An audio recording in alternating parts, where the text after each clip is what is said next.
যখন ময়লা পাত্রের মধ্যে স্বচ্ছ পবিত্র পানি ঢুকাতে থাকবেন, একদিক থেকে পবিত্র স্বচ্ছ পানি ঢুকবে, অন্য দিক থেকে অপবিত্র পানি, ময়লা পানি বের হয়ে যাবে।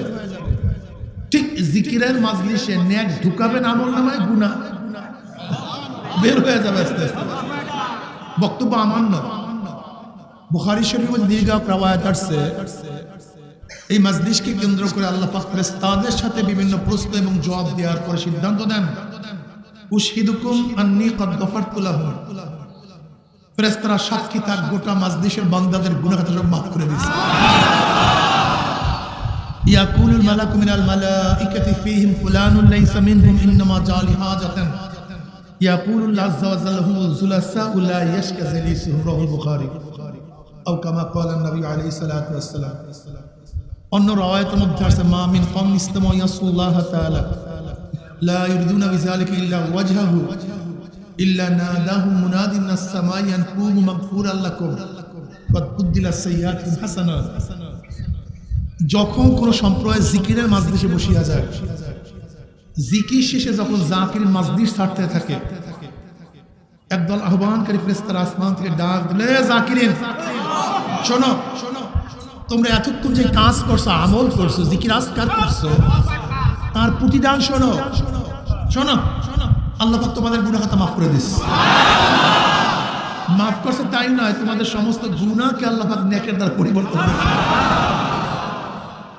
এই মাজলিস অনেক গুরুত্বপূর্ণ, অনেক দামি। খুব খেয়ালের সাথে বয়ান শোনা চাই। আমার তন মন, শরীর এবং মন একই জায়গায় থাকবে।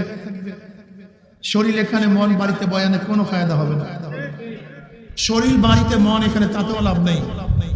শরীর মন একই জায়গায় রেখে গোটা দুনিয়া কিয়ামত হয়ে যাক, ওইদিকে আমার কোনো খেয়াল নেই, আমার খেয়াল বয়ান। ঠিক আছে ইনশাআল্লাহ? কথা যদি শরিয়ার সম্মত, কি সম্মত? কথা বলেন না, গ্রহণ করবেন। সুম্মা জাআলনাকা আলা শরিয়াতিন মিনাল আমর ফাত্তাবি'হা ওয়ালা তাত্তাবি'হু আল্লাযিনা লা ইয়ালামুন। নবীকে আল্লাহ বলছেন, আপনার উপর আমি যে শরিয়াত নির্ধারণ করেছি, ফাত্তাবি'হা, সেই শরিয়াত অনুসরণ করুন, অনুকরণ করুন। কথাগুলি শরিয়াত সম্মত হয়, গ্রহণ করব। শরিয়াতের উল্টা পথে খেলাফ হলে প্রত্যাখ্যান করব। লা তুআতা লিমাখলুকিন ফি মাসিয়াতিল খালিক। গুনার উপরে কাউর কথা মানা যাবে না। যদিও গুনার আদেশ বাবা করুক না কেন, শ্রদ্ধা করব, সম্মান করব, ইজ্জত করব, কিন্তু আদেশ যদি গুনার হয়, আমি মুমিন হিসেবে মানতে পারি না। যদি গুনার আদেশ মা করেন, শ্রদ্ধা সম্মান সব ঠিক থাকবে, এমনকি মায়ের ডাকে নফল ইবাদত ছেড়ে দিতে হয়। বুঝেন নাই? নফল ইবাদত মায়ের ডাক দিলে ছাড়তে হয়। পাদ্রী জুরাইজ, আপনারা জানেন ঘটনা, বহুত বড় আবেদ ছিল, অনেক বড় আবেদ জুরাইজ, বহুত বড় আবেদ, সব সময় ইবাদতের মধ্যে মগ্ন থাকে। জীর্ণ শীর্ণ একটা হুজরা ছিল, জীর্ণ শীর্ণ, সেখানে ইবাদতের মধ্যে মগ্ন থাকতো। একদিন মা গিয়ে ডাক দিল, জুরাইজ। সে নামাজরত অবস্থায়, নফল নামাজ, ডাকে সাড়া দেয় নাই, ডাকে সাড়া দেয় নাই। মায় কষ্ট পেয়েছে, আমি ছেলেকে ডাকলাম আর তুই আমার ডাকে সাড়া দেস নাই। এই যুবকরা, মুরব্বীরা, খুব ভালো মতো শুনবা, মা বাবা কি জিনিস।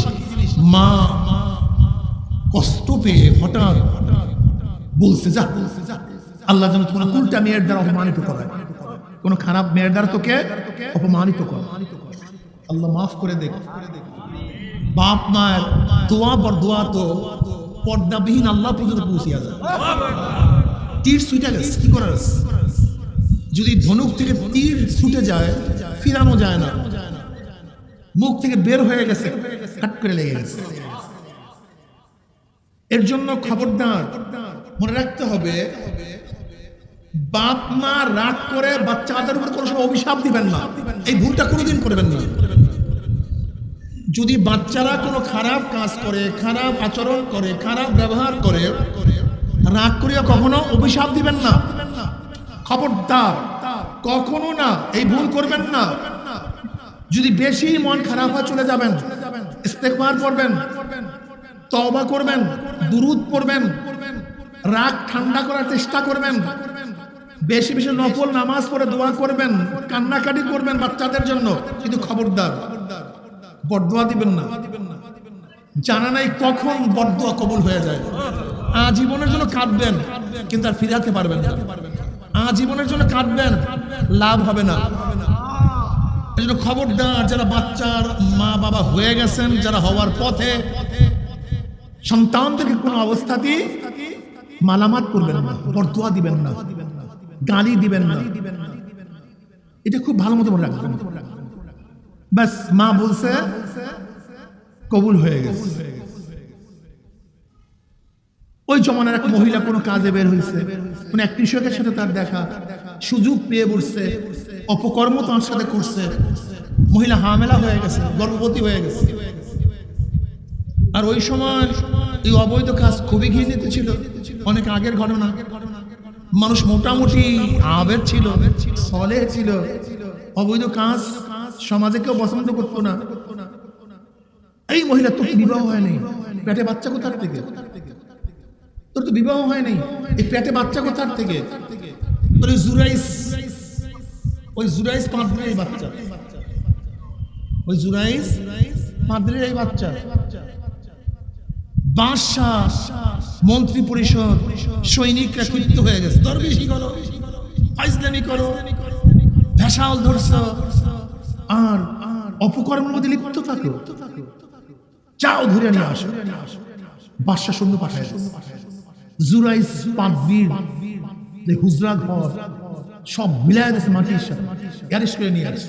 সে তো কিছুই জানে না, তার খবরই নেই, কোনো কিছুর খবর নেই।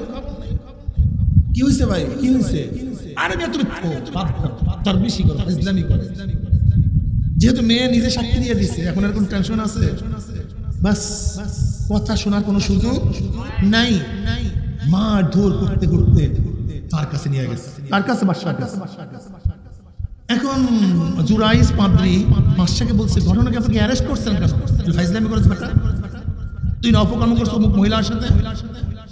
জুরাইস পাদ্রী বুঝে ফেলাইছে যে মা যে বদদোয়া করছে, কাজ শেষ। যে কোনটা কুলটা মহিলার দ্বারা আল্লাহ তোকে অপমান করা, বদদোয়া কবুল হয়ে গেছে। এখন জুরাইস পাদ্রী বলতেছে, আমাকে একটু সময় দেন, আমাকে একটু সুযোগ দেন, আমাকে মায়ের কাছে যাওয়ার একটু সুযোগ দেন।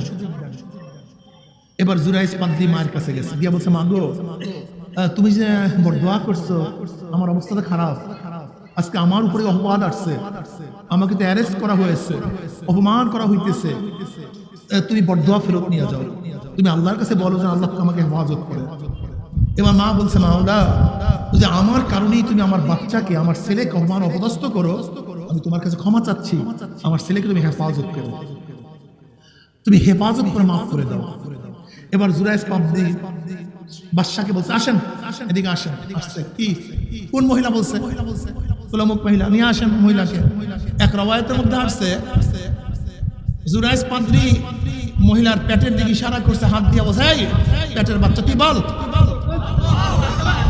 তোর বাবাকে বল, তোর বাবাকে বল। ওই পেটের বাচ্চা বলিয়া দিয়েছে, আমার বাবা অমুক কৃষক। এক রওয়ায়াত। আর এক রওয়ায়াতের মধ্যে জন্ম হওয়ার পরে তার মা তার মধ্যে স্পর্শ করে বলছে, বলতো তোর বাবাকে, তাহলে আমার বাবা অমুক কৃষক। অন্য রওয়ায়াতের মধ্যে আসছে, যেই গাছের নিচে অপকর্ম হয়েছিল, সেই গাছের নিচে গিয়ে জুরাইস পাদ্রী গাছকে ইশারা করছে, এক গাছ বল, তোর নিচে বসে কি অপকর্ম করছে। তখন গাছ সাক্ষী দিয়ে আমার নিচে বসিয়া অমুক কৃষক অপকর্ম লিপ্ত ছিল।